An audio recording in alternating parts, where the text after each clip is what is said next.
despite the Civil War, despite the fact that Awolowo was Commissioner of Finance and they financed the Civil War without borrowing a penny, the exchange rate between the official and black market, there was no differential. In 1980, it was $1.97 to the naira, and the difference between official and black market was 10 kobo.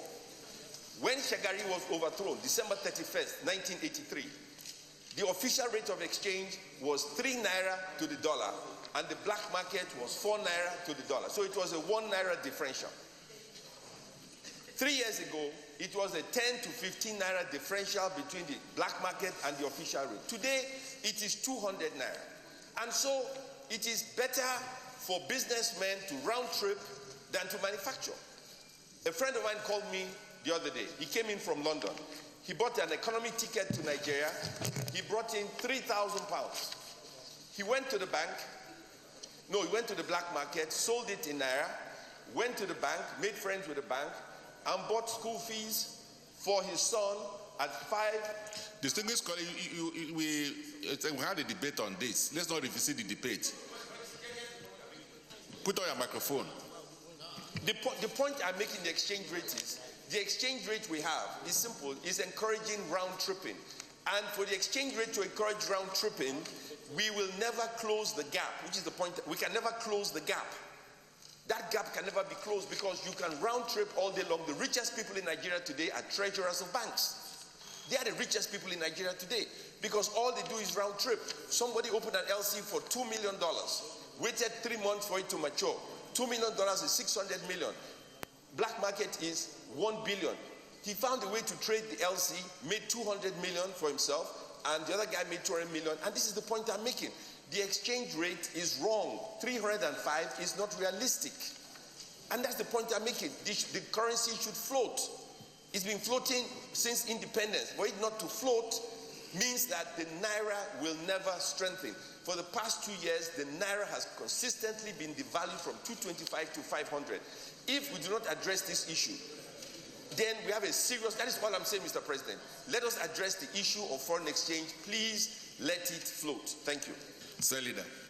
Well guided. Thank you very much, Mr. President, distinguished colleagues.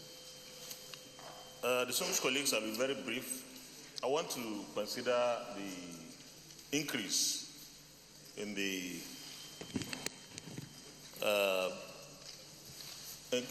benchmark from 42 to 42.5 to 44.5. I think this is very realistic, given the fact that today the price of oil per barrel is more than $50. And I believe that we can, using this, improve on the resources, revenue that will be available to government, perhaps reduce deficit, or maybe increase more projects to ensure that we deliver to our citizens what they desperately need. Having retained the 2.2 million barrels per day, I think it's also realistic. And given the efforts that the present administration is making to ensure that we have stability and peace in the Niger Delta, I believe that we can achieve the 2.2 million barrels per day and possibly even more. And therefore, I believe that this MTF, the harmonized version, is a very good document. What I will add here is that the budget should reflect what the MTF is conveying. The 2017 budget must be completely based on the MTF that we passed today. As this is a harmonized version of the MTF, I believe that we should be looking at the issues that have been harmonized rather than debating the budget, the MTF as we did before. With this, I want to thank the chairman and the committee members for doing a very fantastic job. Thank you. Chief Whip. Thank you very much. I'm Olushola Adeyeye from the Central Senatorial District of the state of Osun. I want to join my colleagues in thanking our committees of appropriation, our committee of finance, and our committee of national planning for doing what I consider to be a superb and excellent job. I want to point out that insofar as the projection that was submitted by the executive to the National Assembly is concerned, that this committee has accepted 2 out of the 3 cornerstone projections. They've accepted the projection of what should be the output in the sale of oil. There is no difference between the submission of the executive, that is the president, and that of the National Assembly. They've accepted the projection as what the exchange rate should be. Again, there's no difference. So let the record show that in 2017, there is no argument whatsoever between the executive and the National Assembly. They've made a slight rise in what should be the sale price for oil. Last year, we spent quite a lot of time during the debate of the budget on this. And I believe, just as the leader said, that based on where the price of oil is, our committees have not been profligate in recommending that because oil is now selling at this rate, we're going to bump it much higher. We have made just a slight increase. And I believe this is going to add a little more money to what we can spend. Yesterday here, we were talking about our runway.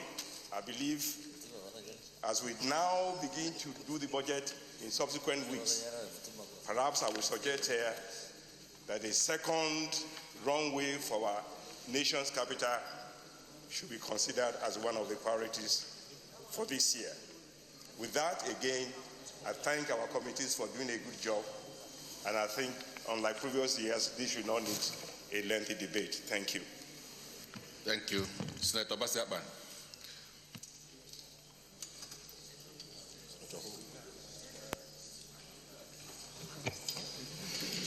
Thank you, Mr. President. My distinguished and respected colleagues, Mr. President, I align myself as a member of this committee completely with this recommendation, and also to say that the MTEP is only a framework that will guide our considerations of the various budgets. So it's not sacrosanct, and that whatever issues that are in here can still be looked at on an item-by-item basis when we are considering the budget. And if there is any need to touch any of the parameters, we can also do so and amend the MTEP accordingly when we are approving the budget. So I align myself completely, Mr. President. But one most important thing we must also look at is that from the MTEP, Mr. President, it is obvious that the federal government expenditure alone cannot take us out of economic recession. So we must also begin to look at how we can get states and local governments to buy into the projections of attracting independent sources of revenue to boost their activity. Because, I mean, from the looks of it, it is obvious that federal government expenditure alone cannot take us out of recession. So when we are looking at the budget proper on year in, year out, we can then look at those parameters that need to be tinkered with to bring them in line with current economic realities. So I support the recommendations as presented, Mr. President. Thank you very much. All right, very well. Senator Alin Dume. Thank you, Mr. President, distinguished colleagues. I'm Mohamed Alin Dume, representing Borno South. Mr. President, distinguished colleagues, my comment is just to make a kind of reflection. When this MTF was brought to us, we had issues, and we had cause to even say that it's empty, and we asked for content.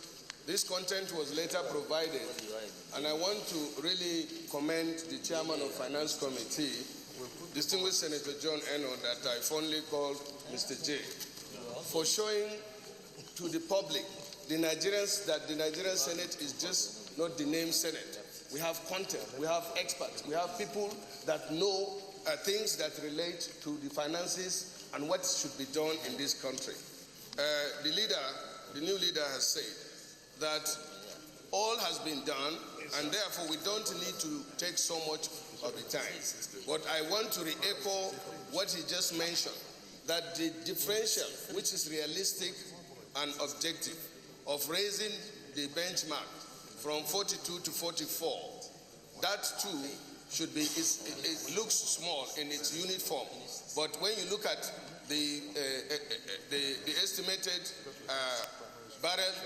production of barrel per day, 2.2 million, and the exchange rate, that will go a long way to help us, beef off the deficit we have in our external reserve, and also to reduce the budget deficit, and to look at other areas of concern in the budget that need to be taken care of with additional resources. So I want to recommend here, Mr. President and distinguished colleagues, not to take so much of our time, look at the recommendations as made, and so that we pass this harmonized version of the MTEP. All right, Senator Boniface. I'm serious. Thank you, Mr. President. I want to, my name is Boniface, representing Ondo North Senatorial District. I want to join my colleagues that have spoken earlier on in congratulating the committee that worked on this document for a job that has been well done. I am aware that this MTM has been discussed or debated before the presentation of this report. But it's also very important for me, Mr. President, to highlight some areas, particularly page 10 of the report, which says that we will require more than a coordinated focused spending on critical sectors that have strong impact on economic diversification potentials. I agree that at this time of recession, we must move away from relying on a monolithic economy, which is based on oil, to a diverse and more broad-based economy.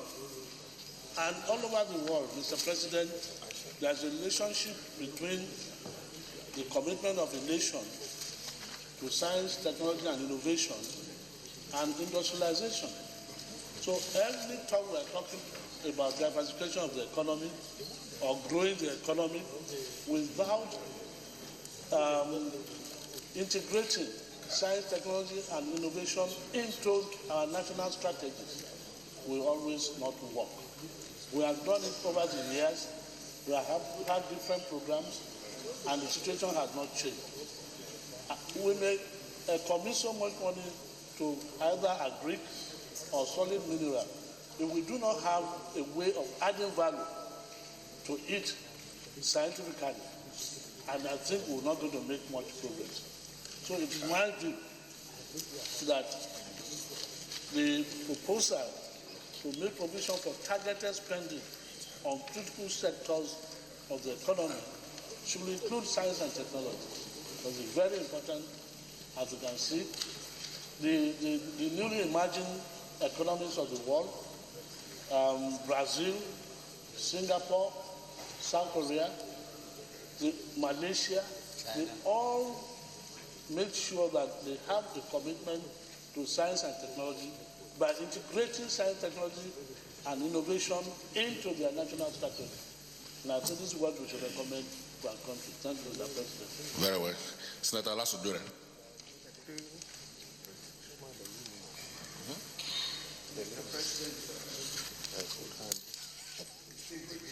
God bless. But what is your helicopter? Area that after giving it another thought, I thought I should comment on here. And that is the recommended $44.5 per barrel as benchmark price for 2017 budget. My name is Tayo Alashu Agra, representing Ondo Central Senatorial District. Sir, I'm recommending $45 instead of 44.5. Last week and yesterday, a lot of effort was put into getting Abuja to have a second runway. A 50-cent multiplied by the number of barrels that we are thinking that we will get in this country for 2017 will conveniently do the runway that we are talking about. And if oil price is being projected at $60, towards the end of the year, a $45 per barrel will just be 75% of what we are expecting. The remaining 25% can be kept to boost our our external reserves. So I'm suggesting very strongly, sir, that at this time of recession, we need to reinflate the economy, and we can make more money by just adding 50 cents to this $44.5 per barrel that we have projected. Thank you, Mr. President. Thank you. Senator Joshua Ladani. The name is Joshua Lidani, Mr. President. I represent from the South. I'd like to first of all commend the committees for this, the recommendations they made. But I have my own reservations. I think the committee has been overly optimistic concerning the oil production target of 2.2 million barrels. If you look at the projection, it flies in the face of their findings. In January 2016, production level declined to 1.9 million barrels. It further declined to 1.8 million barrels in June 2016. And then it further declined to 1.7 billion barrels in October. And then in the face of all this, the committee made a recommendation of 2.2 million barrels. To me, there is a disconnection here. It's not realistic and it's not in line with the findings that they have made. I think they are being overly optimistic. My suggestion is that the federal government needs to take bold initiatives in order to control the restiveness in the Niger Delta. Unless that is done, we will continue to see decline in production levels of the oil production. But if we assume that oil production will be at 2.2 million barrels, I think we may be making a mistake. I think we should be more realistic. We should adopt a more cautious approach by making the production level to be less than 2.2 million barrels per day, maybe make it 2 million barrels per day instead of 2.2 million barrels. It's more realistic, and I think it's more achievable than for us to adopt a overly optimistic figure of 2.2 million barrels per day. In law, there is a Latin maxim that ex abundantia cautela, out of the abundance of caution. Let us restrict it to 2.2 million barrels per day, not 2.2 million barrels per day. Thank you, Mr. President. Thank you, Senator Kume.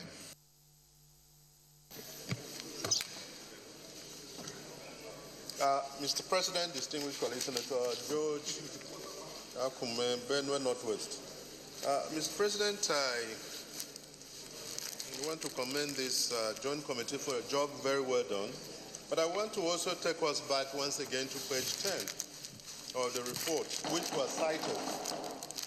was cited by Senator Boniface, except that he dwelt on the issue of science and technology as a coordinated approach to diversification of the economy.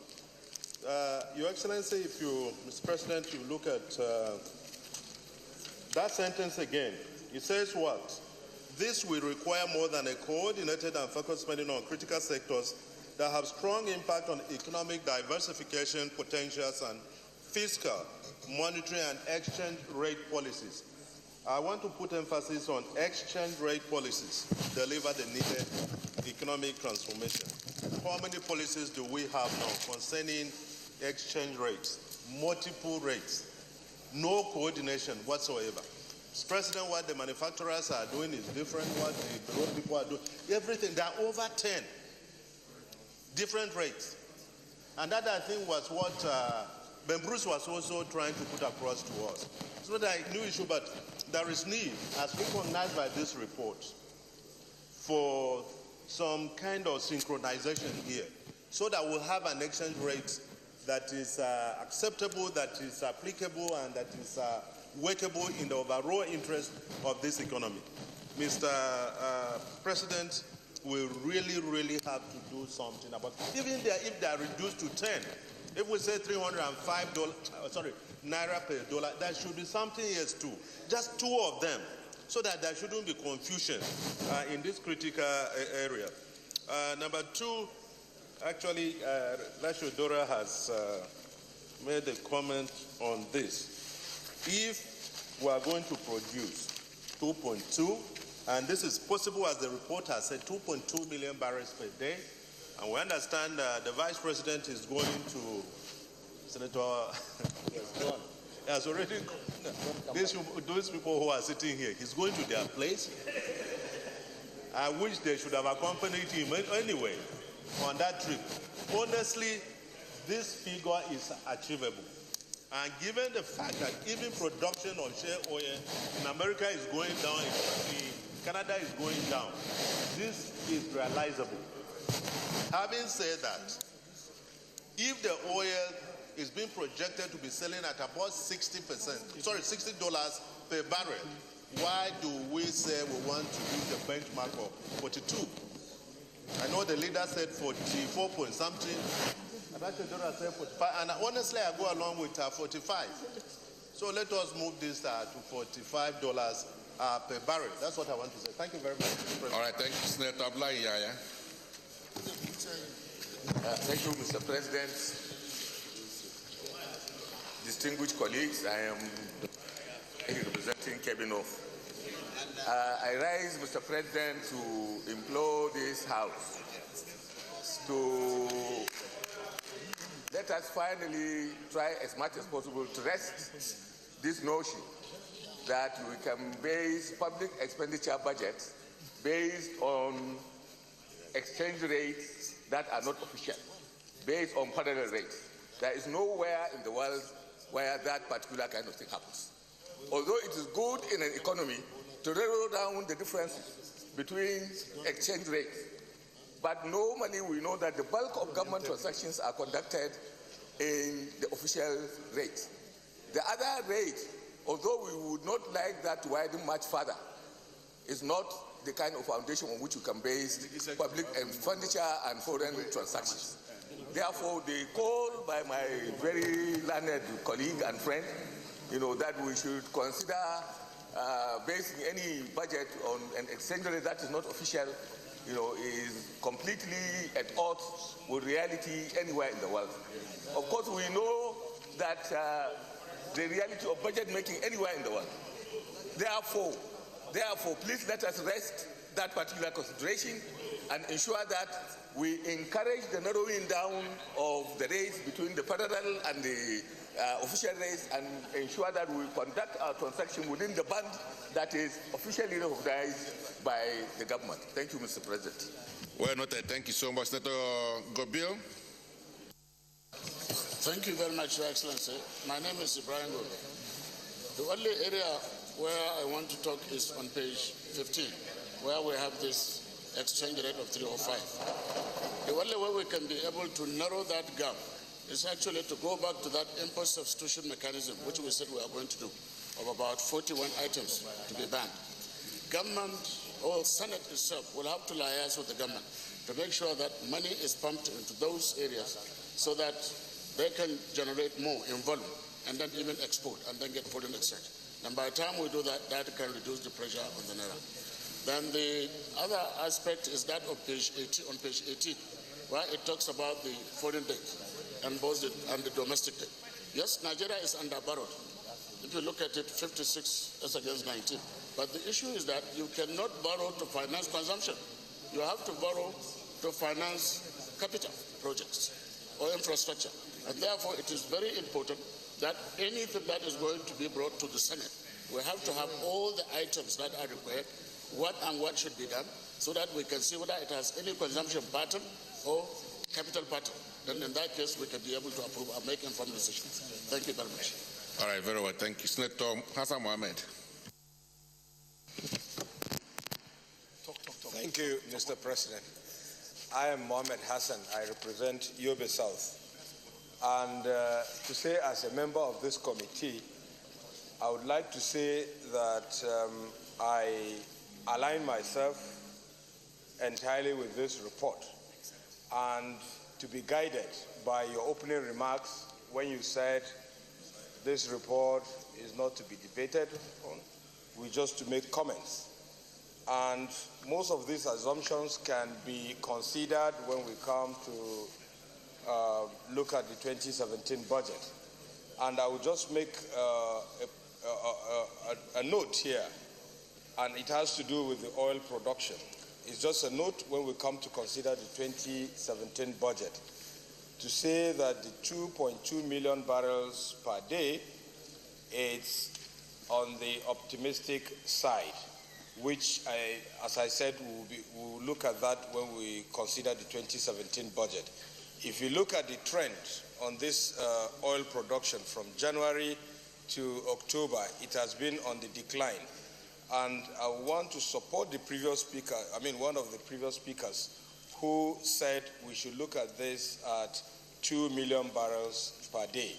And finally, I think we should just go ahead and consider this report.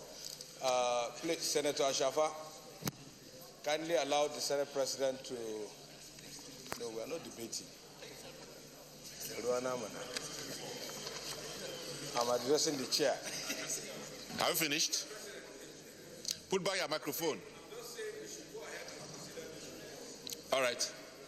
Okay, thank you. Let's hear from Senator Tejuosho. Thank you, Mr. President, distinguished colleagues. My name is Olanrewaju Tejuosho, representing Ogun Central, Ogun State. Mr. President,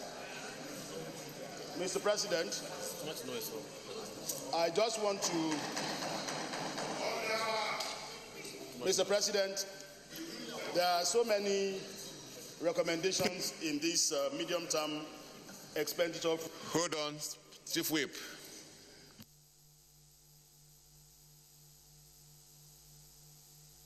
To have their seat.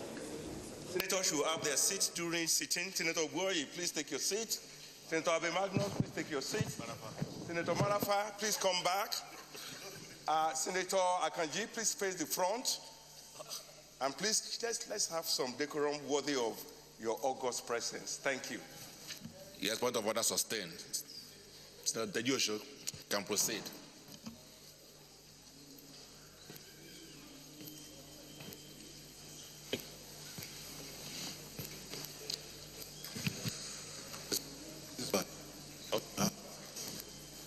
Sorry.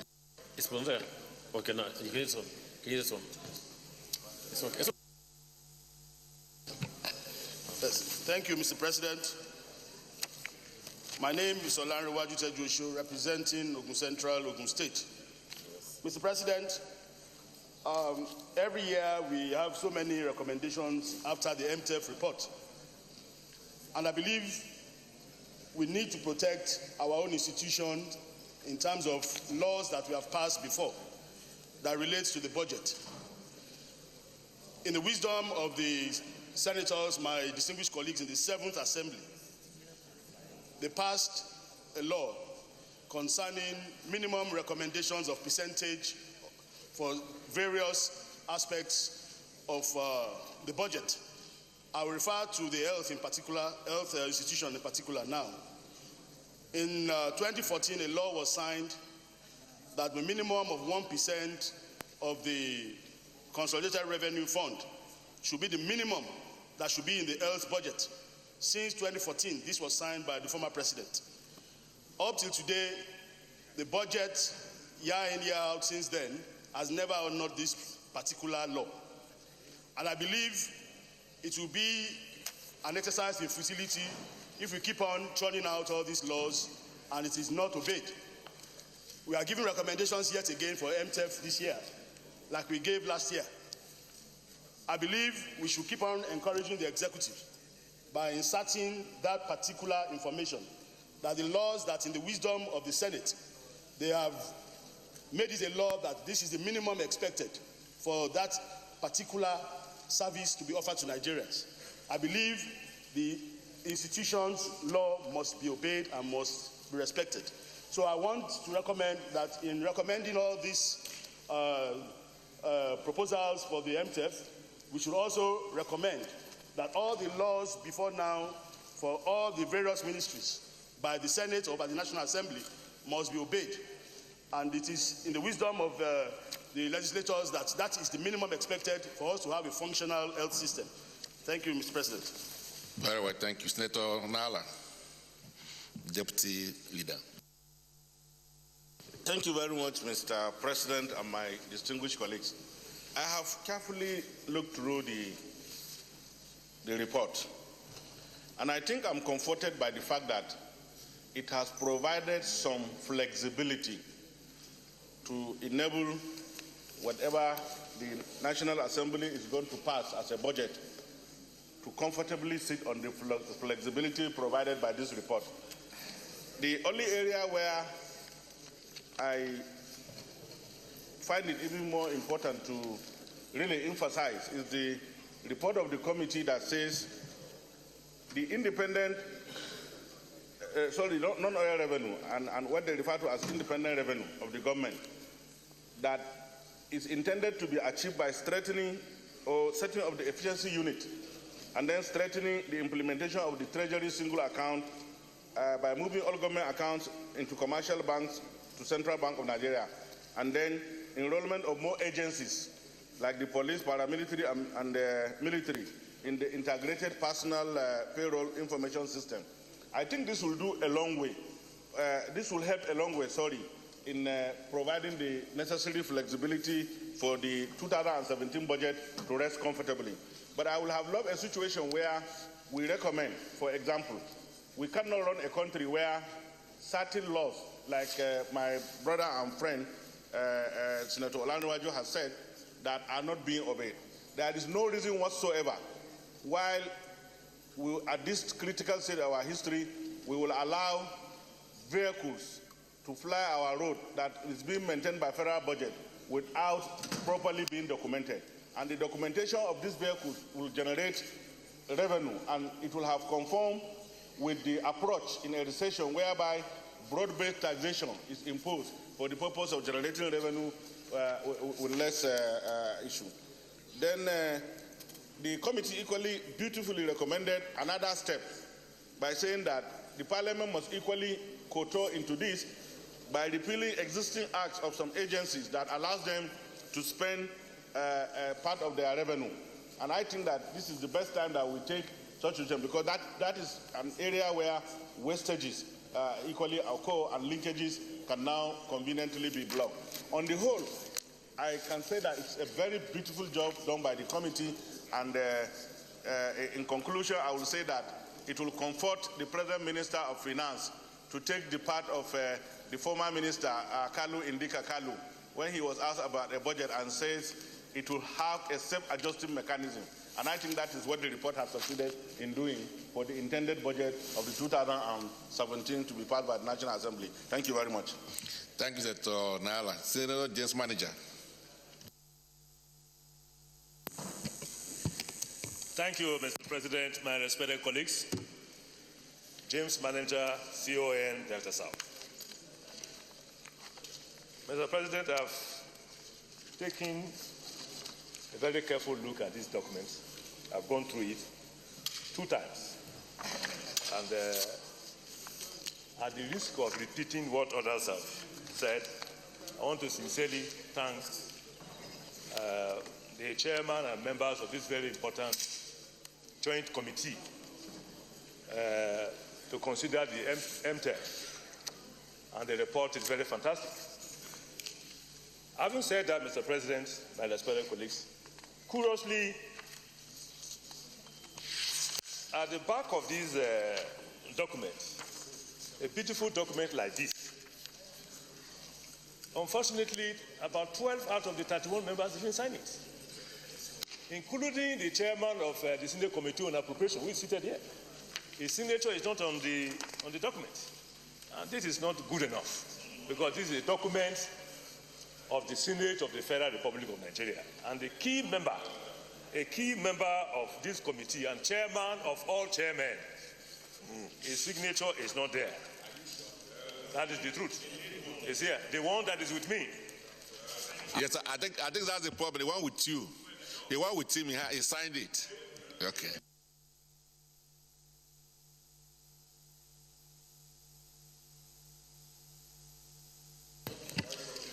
The document as presented, particularly the key assumptions, are perfect. 3 of them, the exchange rate, 305 naira to $1. The production projection, 2.2 million barrels per day. And of course, the amount for sale from $42 per barrel to 44.5 barrels per day. Mr. President, my respected colleagues, mine is just to advise, just like it has been cautioned by others. The exchange rate, 305 naira per dollar, is obviously not obtainable. So what is important for the managers of this economy? This is recession. And therefore this jig-jag approach is not good enough. Managing a recession will require financial brains to do the needful, particularly when you are talking about a major thing about the exchange rate. They have to manage it well to bridge this gap between what is easily affordable, what somebody can get, and what is the official exchange rate. This is very, very significant. Mr. President, having said that, the other one is about the 2.2 barrels projection per day. In my own view, some other persons have expressed the view that this is too ambitious. In my own view, this is good enough, Mr. President. It's achievable. I come from the Niger Delta region, and Mr. Vice President was there just 2 days ago. And the Vice President was warmly received by the Niger Deltans. The journey has just started, and it started from my senatorial district proper. By the grace of God, this 2.2 billion barrels per day projection is achievable. My only advice is for both sides to take advantage of this Vice President's visit, to come to a round conference table to discuss the issues.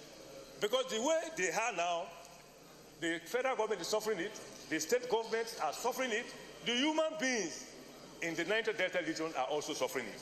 So the bombings must stop, the militarization must also stop, and let people comfortably come together and discuss these issues to take this country from the level it is to the next level. Because the budget as it is today, the 2017 budget, the sorest means of funding that budget, from all the funding opportunities that are there, the sorest means of funding this budget is the sale of crude oil.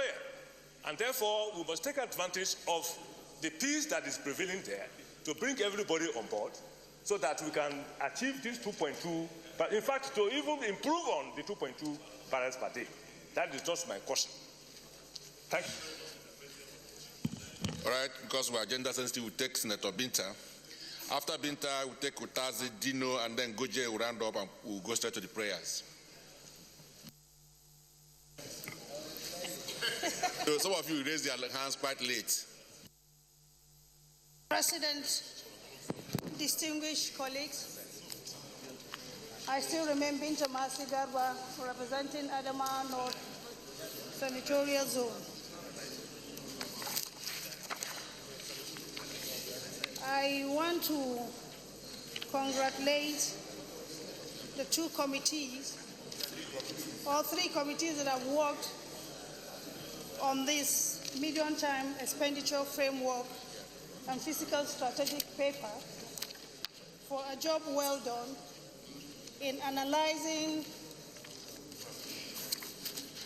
the MTEF vis-a-vis the last year projected budgetary allocations and approvals. I want to align myself with some of the issues that was raised by the three committees, basically in trying to see how the activities of the 2017 to 19 that will stimulate the economy and enhance productivity. Firstly, a lot of my colleagues have made mention of the foreign policy exchange, which is taxed 305 naira to $1. And basically what was done last year, we were told because of the unavailability of the forex, that has negatively affected import and payment of tax duties. I'll still align myself again, once again, on the production capacity as a nation on our crude oil to still stand and be maintained to 2.2 million barrels per day. But areas of concentrations that I'm trying to, if government can work on it assiduously and maintain the status quo, because usually policies of government interwove. They come out with a policy today, especially the central bank, and tomorrow another policy will negate what was the policy that was initially there. And that obviously have an effect on both the private sector and the public sector. So we have to maintain policies of government that will stimulate the economy and now kind of revive even the non-oil sector. Last year projection on the non-oil sector, I think they couldn't meet the projected revenue that ought to be collected on the non-oil sector. And obviously, based on that, maybe this year they have to now look at what went wrong with the non-oil sector that couldn't get the projection of what they wanted, and vis-a-vis with what has been put in here. So I think it's the policies of government that matters the most. Because even the foreign investors that are coming, one issue that is very critical, which obviously it has a negative impact on our own side, is on our policy that rigmarole. You bring in a policy today, tomorrow you change the policy. And once if we can maintain the status quo of a policy to see if we can leave it for about 6 months, then we now have a review. It will go a long way. Instead of making a policy today, you wake up tomorrow, you make another policy, which will not work well. But I still stand that we should maintain the 2.2 million barrels per day at about 305 naira to $1, and still have our MTEF value for 44.5. Maybe we can make it to $45 per barrel. It will go a long way to help and stimulate the economy. Thank you very much, Mr. President. Very well, Senator Tazi. After Tazi, Dino, and then Gojan will round up. Thank you, Mr. President. I am Senator Chukwuka Otaze. I represent the good people of Enugu North Central District of Enugu State. Yes, I join my colleagues who have already spoken on the medium-term expenditure framework of 2017 and commending the wise men that looked into this job and giving us a document that is worthy of these chambers. Having said that much, Mr. President, I want to get to issues here. The number one I want to talk about is the federal inland revenue as it concerns collecting revenues for this country. The FRS did not meet up the expectations, the projections we have of them in 2016. But what they have done, what they returned, is shows that there is work in progress. We know that when we have a new helmsman in the person of Dr. Fowler and his team, that they will not perform magic overnight. What they have posted shows that they have something, they are capable of doing more. So I'm going to say that the FIRS is expected to do the job, to do more, because we know that if we get it right with tax collection in this country, we'll solve our problems to a large extent. That was the reason why the Senate Committee on Anti-Corruption and Financial Crimes in last budget year visited that office to lend our support, that anything that is making things difficult for that agency to perform, that our committee was ready, willing and able to assist in ensuring that federal revenue lives to its bidding, and then the expectations Nigerians have of them. We expect more from them. Then the economic diversification. You see, we are very happy with the peace, the relative peace we're having in Niger Delta presently. That is leading to the 2.2 billion barrels per day we are even projecting. Earlier on in the 2016 budget debate, I raised the issue that the attack, the fight, the attack, the bombardment of Niger Delta is not the solution. It will never bring solution to the problem in Niger Delta. That what will get to solve the problem in Niger Delta is peaceful resolution of the issues there. Talking with those people, open a discussion, a dialogue with them. The wisdom of Yaradua can never be countered in 2016, 2017. But the former president thought it wise to grant amnesty. And once he granted that amnesty, a lot of things started working in Niger Delta. But first of all, this administration started with muzzle flexing. And today, they have seen that muzzle flexing is not working. And that's why they've gone back to negotiation. And I know that if this negotiation is sustained, we are going to have much from the Niger Delta. The restiveness of that place will come to a halt. And then we have much petroleum products for that place. The other issue is agriculture. Agriculture is very, very important to us here. You see, last year, what we had in 2015 budget for agriculture was greater than what we had in 2016. And yet we want to diversify and want to go to agriculture. I am of the opinion that looking at what we have here, that we expect that something better will be done for agriculture so that our people can find other means of survival and then reflecting the economy. Because if we don't do that, we're not getting anywhere. The CBN Sancom borrowers system must be sustained and must be extended to reach everywhere so that our people can farm. Those areas of the parts of the country that are known for agriculture must be given support to do that. And Uzuwani and the Enugu State happen to be part and parcel of that. If we can look at what's happening at the rice farms and all that, it can make a lot of meaning. And we can produce enough rice that we can consume this country. Then the other issue is the solid minerals. The solid minerals in this area is an area that we haven't put attention. I commend the efforts of Mr. Fayemi and his efforts in trying to get those people who are doing illegal mining in this country. People are making money out of the country more than what the government is making.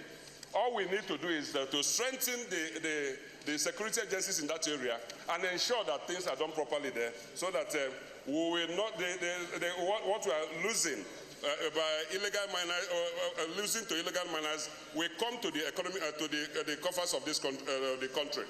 Then the NMPC, I want to commend this Senate. I want to commend this Senate because the effort we made in the last year is paying off with NMPC. We argued here that the NMPC must have a budget, and the Senate must approve of their budget. They will not have to do what they used to do in the past. And we encourage NTA to come here to talk to us. The outcome of our NTA discussion in these chambers made the NMPC to post what they did, what they did. 573.356 billion, as against what we expected them to do, which is 441.283 billion. They exceeded.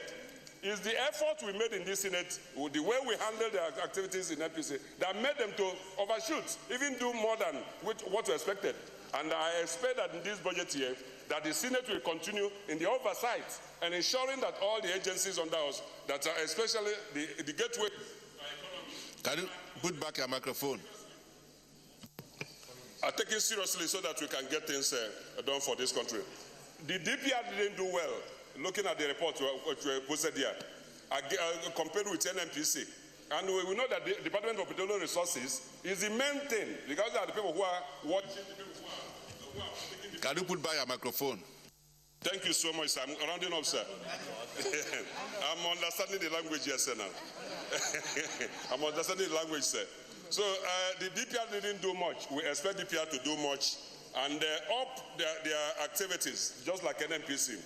If we do so, the 2017 budget will be a success. Thank you so much. Very well, thank you, Sir Dino. Mr. President,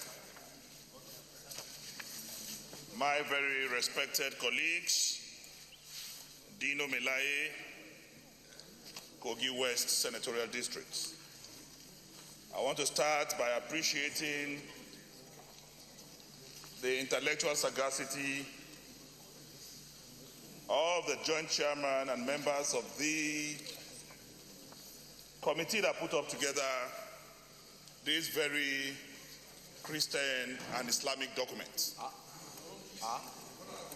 That is to say, a very holy document.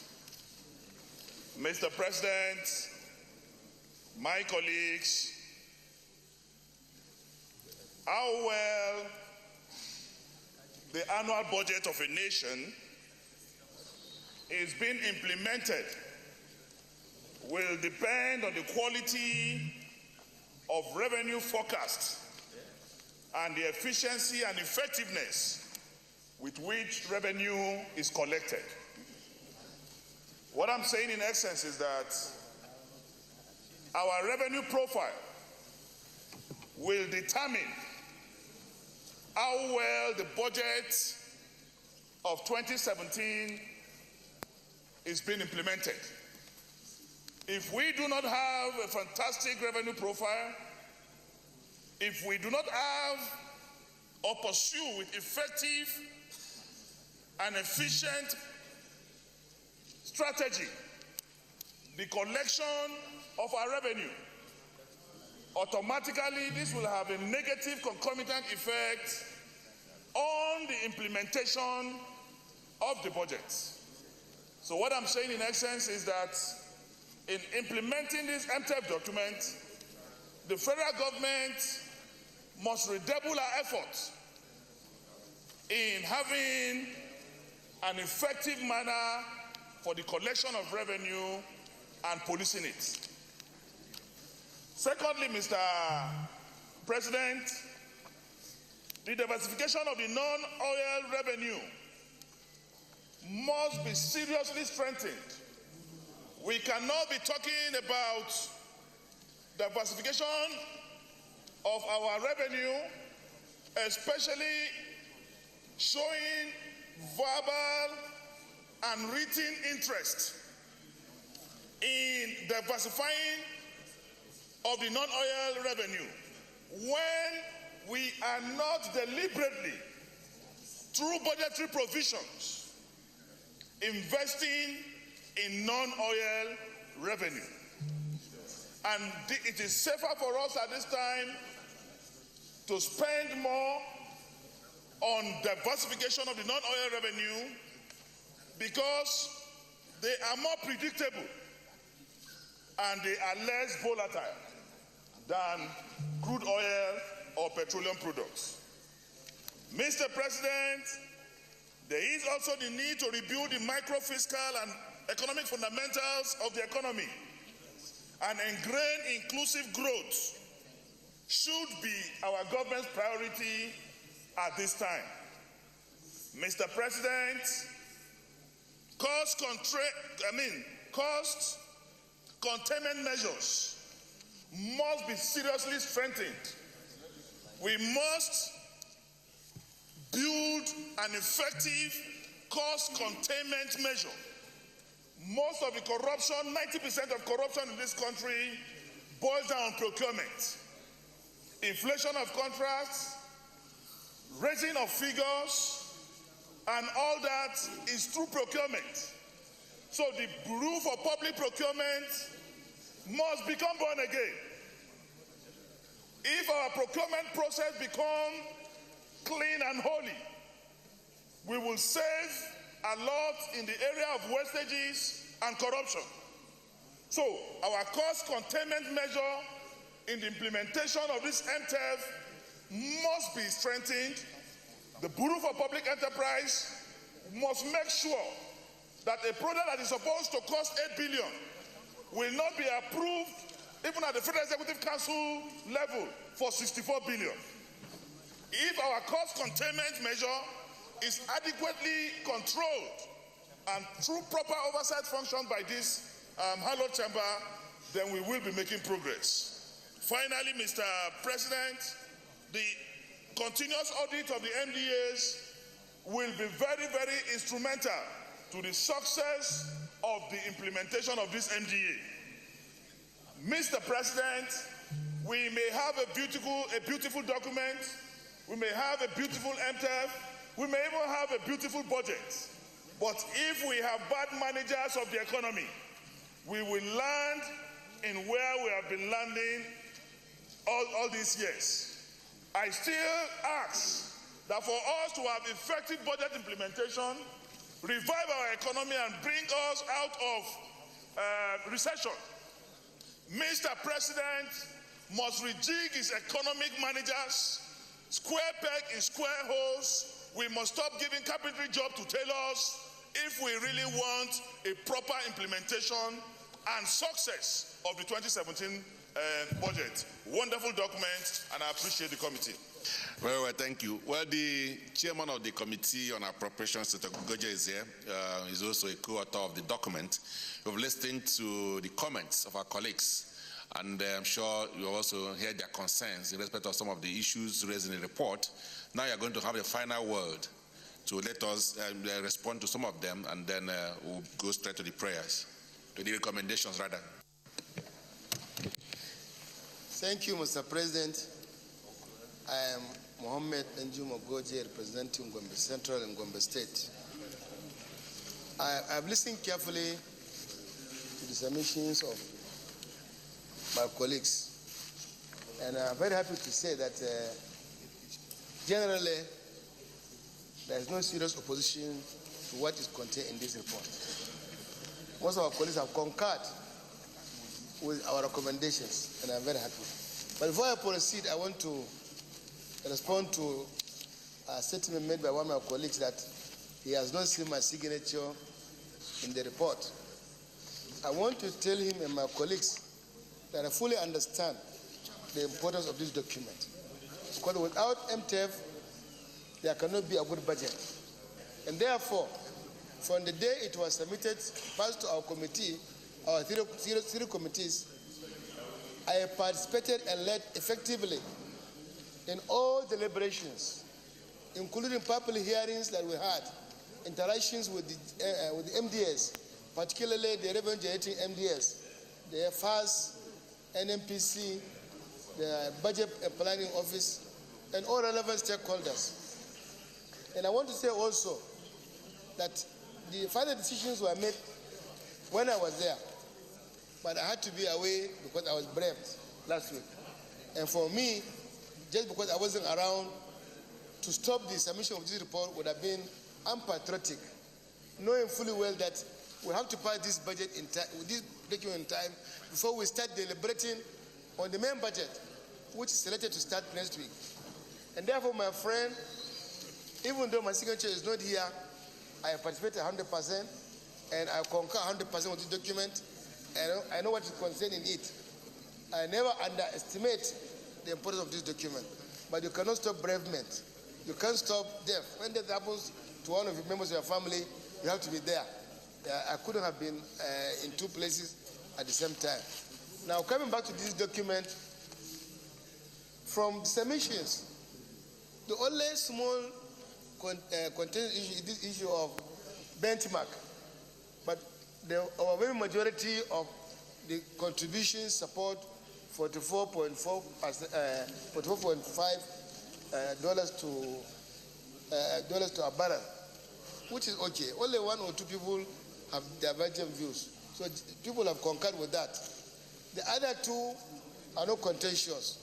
2.2 million barrels per day, in spite of the submission, in spite of some reservation by a few people, is acceptable. The exchange rate is also not contentious, except for our friend who argue vehemently for a more liberal exchange rate.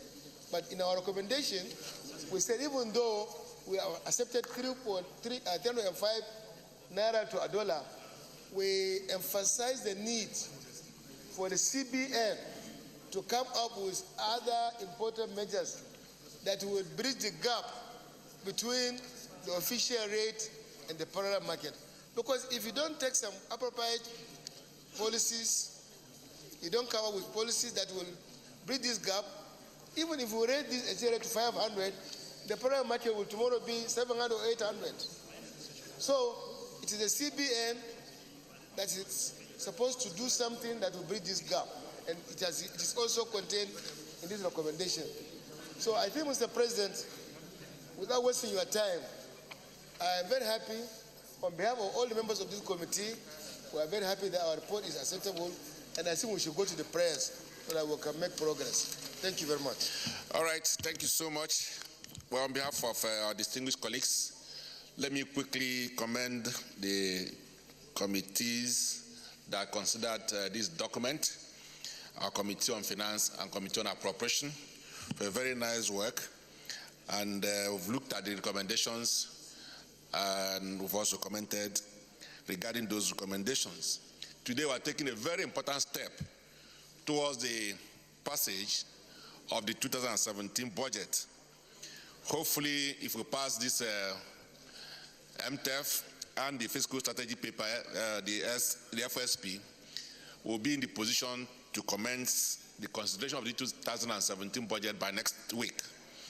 So it is therefore important that we conclude the discussion on this subject, this report, and ensure that it is passed today. Having listened to the comments, it appears to me that the only area that needs to be emphasized is the issue of the exchange rate. We're worried with the huge gap between the parallel market and the official market, and has been said by the chairman of appropriation, the central bank need to do something about it, because it's one thing that's breeding corruption. We must find a way of bridging that gap and also stabilize the exchange rate so that investors can do some forecast in terms of their investments. So, yes, Senator Ndume. Thank you, sir. The information I just want to provide is to enable us to take it appropriately. In the 7th section, there are 8 recommendations there. So if we are taking the recommendation, I would humbly suggest that we go straight to the 8 recommendations as per. Don't worry, I'll come to that. I'm just summarizing the discussion we had. So we believe that something needs to be done in the area of the exchange rate. So having said this, distinguished colleagues, we'll go straight to the recommendations in the paper. If you look at page 13, there's recommendation regarding the production. So the committee recommends that daily crude oil production of 2.2 million barrels per day for 2017 budget be approved. Those in support of this recommendation say aye. Those against say nay. The ayes have it. Page 14. The committee recommends that the crude oil benchmark price of $44.5 per barrel be approved for 2017 budget. Those in support of this recommendation say aye. Those against say nay. The ayes have it. 3. The committee recommends that the exchange rate of 305 naira to a dollar for 2017 budget be approved, and Central Bank of Nigeria should initiate measures that will close the gap between the parallel market and the official exchange rate. This is at page 15. Those in support of this recommendation say aye. Those against say nay. The ayes have it. Page 16. That the projected non-oil revenue of 5.122 trillion naira be approved for 2017. In addition, revenue-generating agencies should intensify in their revenue collection drive to boost the non-oil component of the revenue. Those in support of the recommendation say aye. Those against say nay. The ayes have it. Recommendation 5. That the projected federal government independent revenue of 807.57 billion naira be approved for 2017, and the legal framework of relevant MDAs and government-owned enterprises, which allows them to utilize their revenue outside the Consolidated Revenue Fund, be reviewed. This will ensure that agencies pay operating surplus and remit appropriately their gross revenues into Consolidated Revenue Funds. This step may also include repealing of the existing acts of agencies which currently allow them to utilize their revenue outside the CRF. This is at page 17. Those in support of this recommendation say aye. Those against say nay. The ayes have it. Page 18, recommendation 6. That the 2017 new borrowing be adopted, but insists that the new borrowings should be on project-tied basis, and government must remain focused to ensure that borrowings are used to fund critical projects that will increase productivity and also contribute to financing such debts. Page 18. Those in support of this recommendation say aye. Those against say nay. The ayes have it. Page 19. That the relevant committees of the National Assembly should closely and constantly oversight the MDAs on implementation of the social intervention programs to ensure effective, widespread, and representative targeting of beneficiaries. Those in support of the recommendation say aye. Those against say nay. The ayes have it. 8. That the government should implement drastic measures to achieve self-sufficiency and become an exporter of certain agricultural and mining products.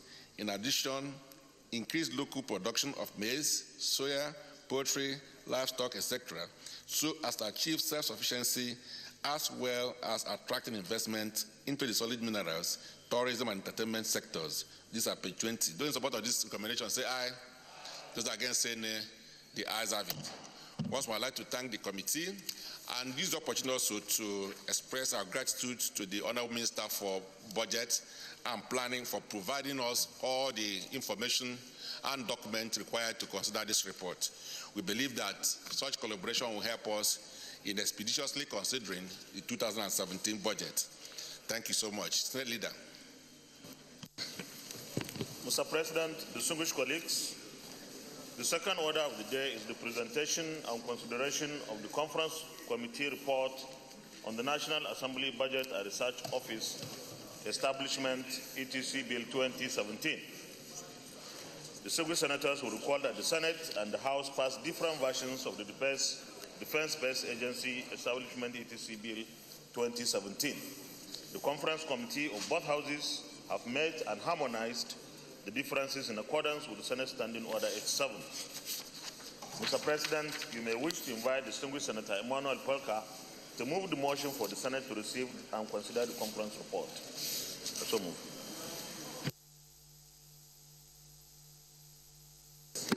Mr. President, distinguished colleagues, I rise to support the motion that the Senate do receive the report on their particular committees. I still second.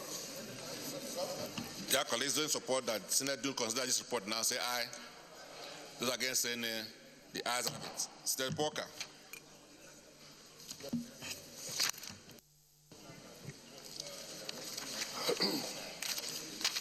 Mr. President, dear colleagues, Mr. Polka Emmanuel is my name, representing Bayelsa Central. Mr. President, the National Assembly Budget and Research Office Bill 2016 was passed by the Senate on Thursday, 20th October 2016, and the House of Reps on Thursday, 9th June 2016, respectively. However, a conference committee was constituted in the two chambers to harmonize the two different versions of the bill. Mr. President, let me move straight to 3.0 on this report. In furtherance of this assignment, Mr. President, the conference committee met and deliberated on the two versions of the bill. The differences were 19 clauses from the two versions, the citation, the schedule, and the long title as passed by the two chambers. After due deliberation, the conference committee harmonized a version which it recommends to each of the chambers of the National Assembly for adoption. Legislative summary. Mr. President, dear colleagues, the conference committee unanimously adopted the Senate schedule, long title, the citation, and 18 clauses from the Senate version, and one clause from the House of Reps version, as specified in the attached bill.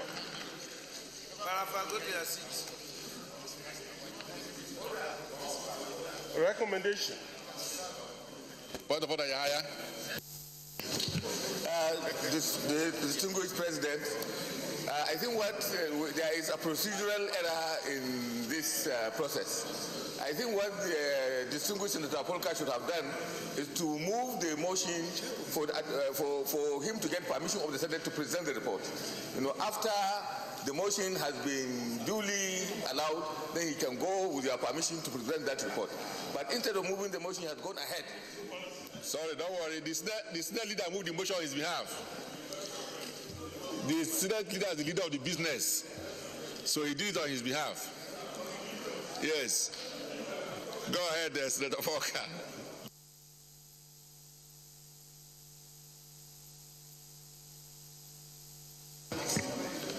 Recommendation. Just like I was saying, out of the 19 clauses, 18 clauses of the Senate versions were adopted, and one version of the House of Reps was adopted.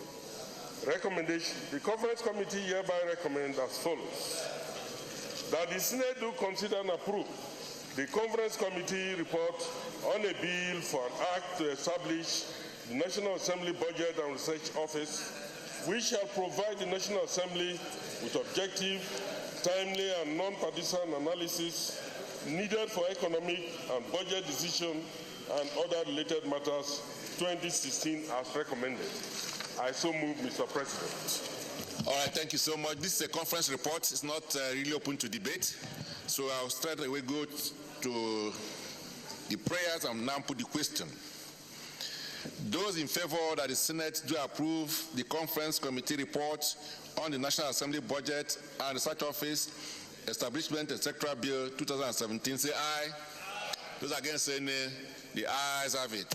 The report is hereby approved. So I want to thank Senator Porker and his colleagues for the quick consideration of this report and for your recommendations. I think with this, a passage of this bill today, we are now set to have the technical people that will help us, support us in the consideration of budgets and related matters in a very non-partisan way, and equip us sufficiently to interrogate the executive submissions. So thank you so much, and we do believe that this will add value to the work we do on behalf of our people here. Thank you.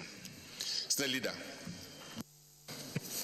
Mr. President, distinguished colleagues, the third order of the day is the presentation and consideration of the Conference Committee report on the Forestry Research Institute of Nigeria Establishment, ETC Bill 2017. Distinguished senators will recall that the Senate and the House passed different versions of the Forestry Research Institute of Nigeria Establishment Bill 2017. The Conference Committee of both houses have met and harmonized the differences in accordance with the Senate Standing Order 87. Mr. President, you may wish to invite distinguished Senator Odoremi Tinubu to move the motion for the Senate to receive and consider the conference report. Senator Tinubu.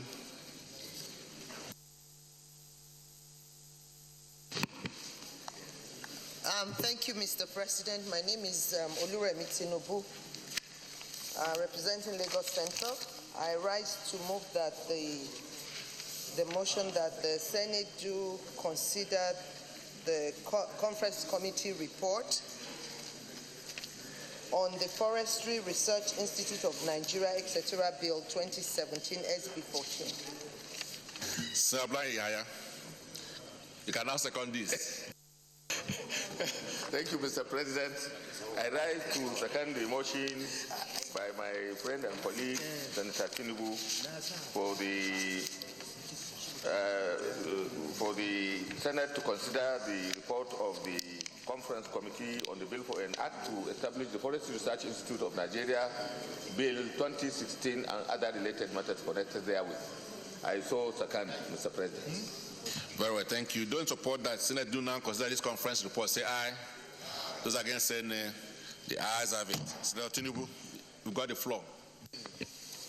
Thank you, Mr. President. The report of the Conference Committee on a Bill for an Act to establish the Forestry Research Institute of Nigeria, Bill 2016, and for other related matters connected therewith. Introduction. The Forestry Research Institute of Nigeria is a governmental agency saddled with the responsibility of sustaining and caring for our forest and for other related environmental issues. The Forestry Research Institute Bill was read in the Senate as follows. The first reading was Tuesday, 11th August 2015. Second reading was Wednesday, 18th November 2015. And the third reading, Wednesday, 20th July 2016. And in the House of Representatives as follows. First reading, July 30th, 2015. Second reading, January 28th, 2016. Third reading, Tuesday, September 27th, 2016. Both chambers have passed the bill with differences, constituted conference committees to meet and reconcile the areas of differences.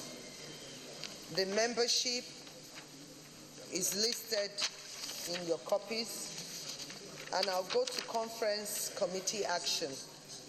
The conference committee met on Wednesday, 30th November 2016, to align the differences in the bill as passed in both chambers of Senate and House of Representatives.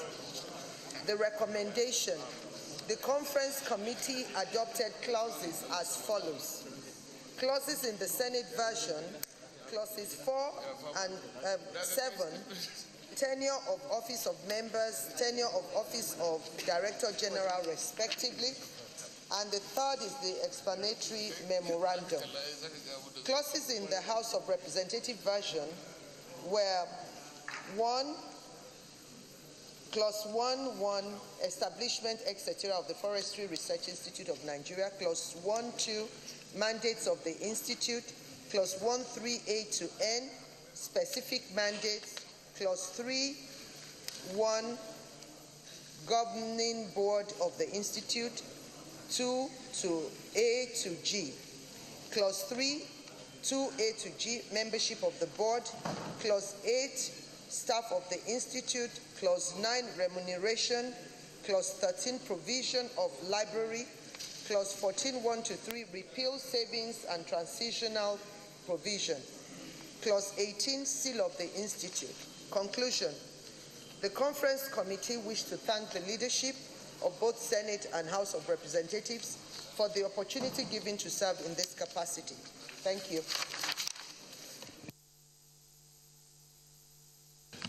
Very well. Thank you, Senator Tinubu. We've listened to the presentation of the report, and in accordance with our rules, this is certainly not open to debate. I will therefore go straight to the prayers and then put the question. Those in favor that the Senate do approve the Conference Committee report on the Forestry Research Institute of Nigeria, Establishment, etc. Bill 2017. Those in favor say aye. Those against say nay. The ayes have it. The Conference Committee report on the Forestry Research Institute of Nigeria, Establishment, etc. Bill 2017 is hereby approved. Thank you once more, Senator Tinubu. State Leader. Mr. President, distinguished colleagues, the fourth order of the day is a motion standing in the name of Senator Alun Dume on the state of the humanitarian relief effort in the Northeast amidst high level of funding so far. Mr. President, you may wish to invite Senator Alun Dume to move the motion. The great Senator Alun Dume. Go ahead.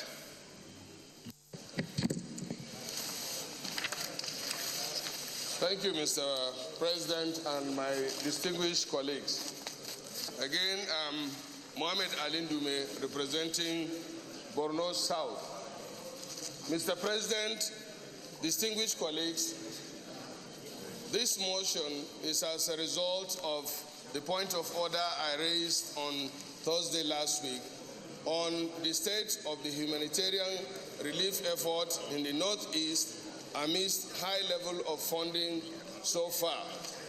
Mr. President, distinguished colleagues, before I go into the details of the motion, I have...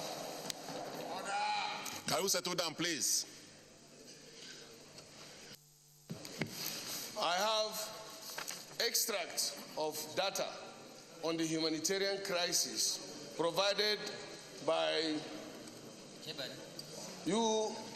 OCHA, that is the Office for Humanitarian Relief in the United States. I wish you'll take a look at it to appreciate the data of events happening in the Northeast. Mr. President and my distinguished colleagues, please don't get tired of me because of the situation we find ourselves. I always want to put these figures before you because you have not seen what is going on there practically. And there is the need to actually provide such figures so that you appreciate the situation we are facing, the crisis in the Northeast. Distinguished colleagues, right now, estimated 14 million people are affected by the crisis. 5.8 million people in the Northeast are in dire need of food. 88% of which, that is about 5.1 million, are living in Adamawa, Borno, and Yobe. And these people that are displaced, 75% of them are living in host communities. It is just like an IDP, a poor man living with his brother that is equally poor. About 2 million people are now suffering from severe, moderate, or acute malnutrition, of which about 745,000 are severely malnourished. These are adults. 1.8 million people are displaced in the Northeast. 2.5 million children are malnourished. These children are under 5. About 1 million children also have no access or are in need of access to school. 600,000 of them lost access to school, to education due to the crisis. 800,000 children are currently displaced. And also about 19,000 teachers are also displaced. Over 500 schools, that is in primary schools, secondary schools have been totally destroyed. Government institutions like hospital, police stations have also been destroyed. Mr. President, my distinguished colleagues, therefore, this Senate notes the growing severity in the humanitarian crisis in the Northeast, observes that there have been over 73% jump in donor funding for humanitarian response in the Northeast. The United Nations Office for the Coordination of Humanitarian Affairs, which I earlier mentioned, reported that over $426 million have been received as at December 2016, which is equivalent to about 130 billion. The figures are there for you, showing each of the countries, with the United States donating highest of over $100 million. This Senate notes that although an estimated $36 billion worth of funding for food security has been reportedly donated towards alleviating the food security problem in the Northeast, malnutrition has reached extreme level in parts of Borno, Adama, and Yobe, with 4.7 million people projected to be in the Integrated Food Security Phase IPC 3 to 5.2 by June 2017. Confirms that up to 7 million people in the Northeast are in need of humanitarian assistance. 2.5 million children are said to be malnourished. Majority of them are in Adama and Borno and Yobe, as I've said. About 1 million children are in need of access to school. Observes further that though over 5.7 billion has been donated to help the region deal with health, sanitation issues, health needs remain extreme, with many people already in critical health conditions and high prevalence, severe morbidity and mortality. Notes that lack of basic shelter, water, latrine and shower facilities, which is a clear harbinger of communicable diseases including cholera, exacerbates malnutrition among children under 5 continues to remain a challenge. Aware that the United Nations, International Red Cross, international donor agencies, non-governmental agencies, federal government agencies like PCNI, NEMA, Refugees Commission, Borno State government have all been operating in some affected areas, spending colossal sum of money. Observes that there is no visible synergy, coordination or engagement between the participating agencies and local authorities.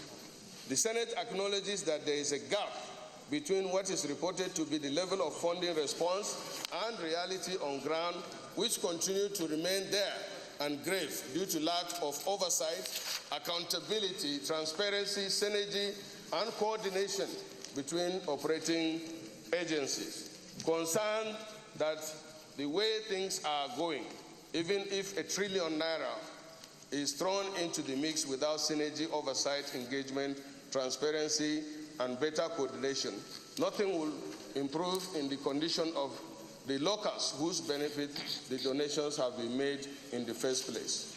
My motion has single prayer.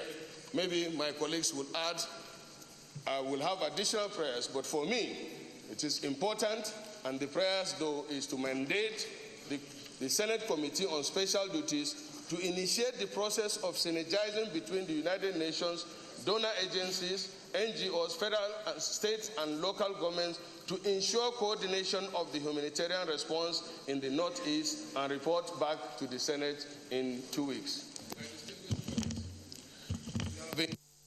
Giving me and the people of Northeast in general support in this unfortunate situation we find ourselves. And I'm very sure that this commitment and support will continue by supporting this motion. I thank you very much. All right, Senator Sheung Sani.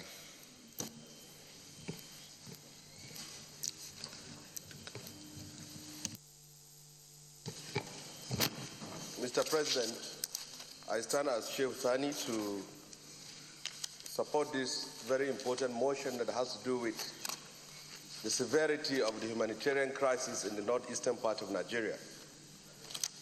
Mr. President, a lot has been said about the situation and the state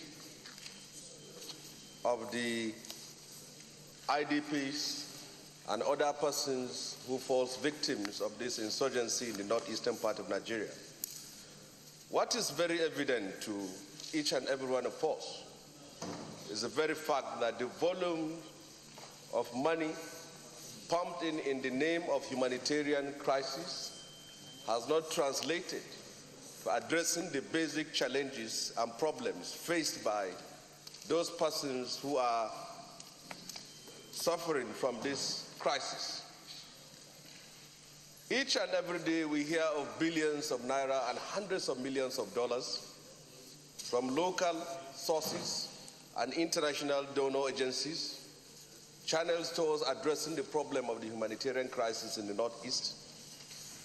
But the presence of some of us in the Northeast is a clear opposite of what it should be.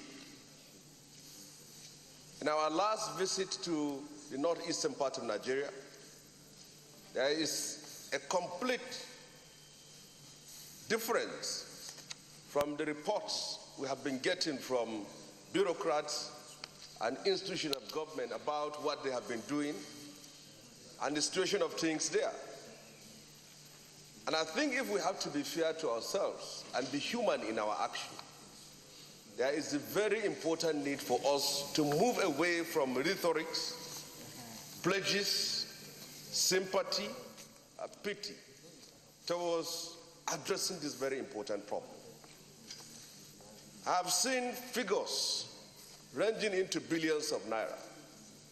But when you travel to states of Yobe, Borno, Gombe, Bauchi, and Adamawa and Taraba states, you see the burdens of this work being left over for the states to carry. What we have seen in the past was that government officials use the process of armed procurement to enrich themselves.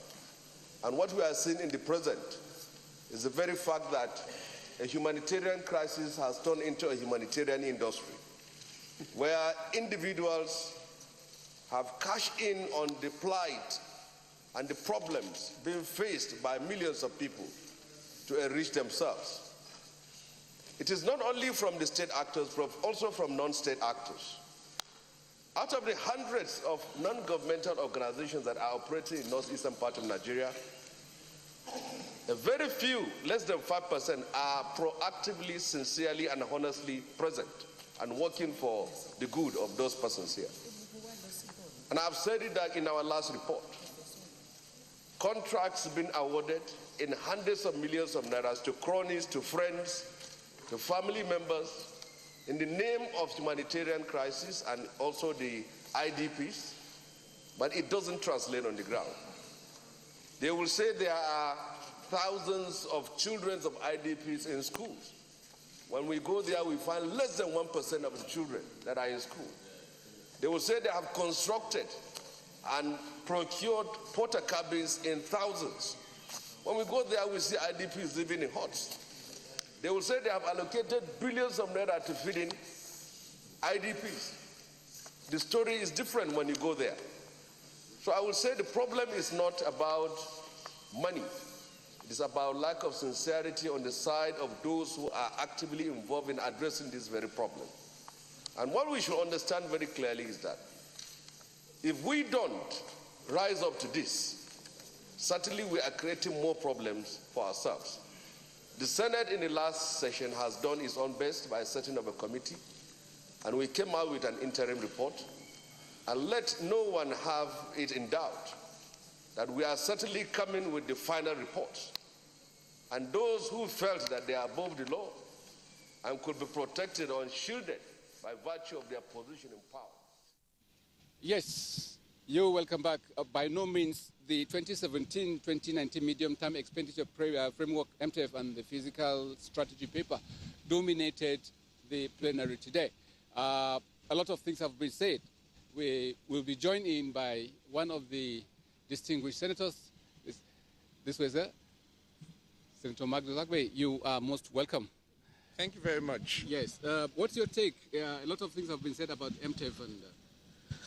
Well, I think the debate was robust. It's coming a bit late because ideally we're supposed to consider the MTF before the budget. But basically the assumptions are sound. What is going on now is that there's some attempt to try to get, would I say, better control of the Niger Delta region so that production can improve, and that will inevitably affect the finances of the entire country. So I think we're very much on course. If finances improve, then democracy is improved generally. That's what it is. Democracy is all about delivering on the expectations of the people, and this would always take money. So anything that improves the ability of the government to be able to meet its responsibilities to the Nigerian people is a positive development. What's your take about delivering democracy to the generality of Nigerians at this point in time? Well, we're in a recession. There's no running away from that. There's certain challenges in the economy. There's also no running away from that.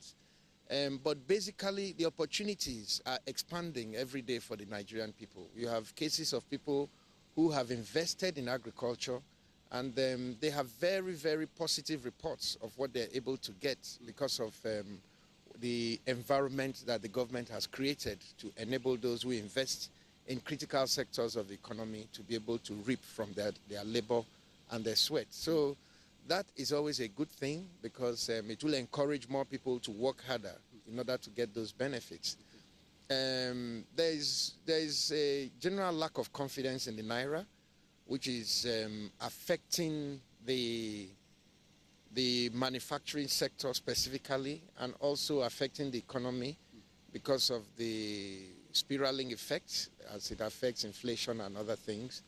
And the government is very conscious of that. Even yesterday, the vice president was talking about it in Davos, Switzerland. So we expect that once we're able to stop the drift of the Naira and restore confidence in the economy, along with the other measures that the government has taken, with improved production of oil from the Niger Delta, given the moves that are being made, I see a very positive outlook for Nigeria moving forward. Okay, well, finally, what's your take about electioneering, party politics, and the like at this point in time? I think the biggest problem we have with politics in this country are the politicians we have. I believe that there is a lot more we as politicians can do to improve the atmosphere. Everything is not just about what the law says or what the law doesn't say, because every law has a letter as well as a spirit. So even sometimes when you obey the letter of the law, but you don't respect the spirit of the law, the end result is confusion. For example, look at what happened in the Rivers State House of Assembly yesterday, where members of the PDP will go and nominate a leader for the minority party. In essence, you're saying that you don't want opposition in the government. And a democracy is supposed to be about a majority view, which will have its way, and then a minority view, which must have its say.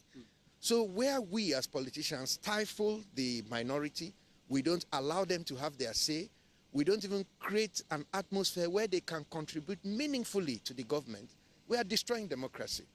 And that's what happened in Rivers State yesterday. And I think that the governor of Rivers State, being the leader of the state, has an obligation to intervene in such situations in the assembly and be able to restore some kind of order where every Rivers man will be able to make his contribution to the state. That's the whole essence of democracy. Thank you very much indeed. Thank you. Thank you. Well, this is how far we can go on this live transmission on this beautiful Wednesday. We'll see you again some other time. Until then, on behalf of all the entire production crew, I am Wazir Zayyanu saying have a very pleasant day ahead and bye-bye.